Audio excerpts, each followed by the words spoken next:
ছেলে লাশ হয়ে প্রবাস থেকে দেশে ফিরেছে, আর মা ক্ষিপ্ত হয়ে সেই লাশের মধ্যে লাথি মেরেছে। শুধুমাত্র 6.5 লক্ষ টাকার লোভে মা চেয়েছিল ছেলের লাশটাকে বিক্রি করে দিতে, কিন্তু বউ সেটা হতে দেয়নি। বউয়ের ইচ্ছা ছিল স্বামীর লাশটা শেষবারের মতো হলেও একটা নজর দেখবে, কিন্তু মায়ের কথা একটাই, ওকে দেশে এনে তো মাটি দিয়ে দিতে হবে। দেশে মাটি দিলেও সে মাটির তলে থাকবে, প্রবাসে মাটি দিলেও সে মাটির তলে থাকবে। তাহলে অযথাই কেন আমরা তাকে দেশে এনে ভেজাল বাড়াবো?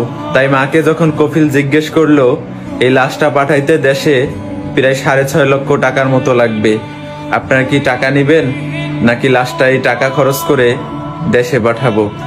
মা বারবার একই কথা বলতেছিল, আমাদের লাশ লাগবে না, টাকা লাগবে, আপনারা আমাদেরকে টাকা পাঠিয়ে দেন। কিন্তু বউ সেটা হতে দেয়নি।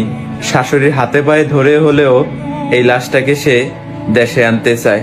বারবার যখন শাশুড়ির হাতে পায়ে ধরতেছিল, শাশুড়ি কোনোভাবেই লাশটাকে বাড়িতে আনার জন্য স্বীকৃতি দিতেছিল না।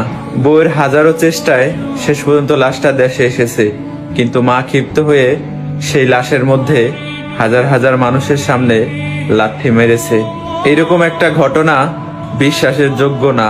তারপরও আমাদের সবাইকে বাস্তবতাকে বিশ্বাস করতে হবে।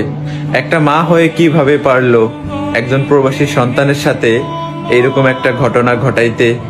ছি, আপনি কি মা নাকি মা নামের কলঙ্ক?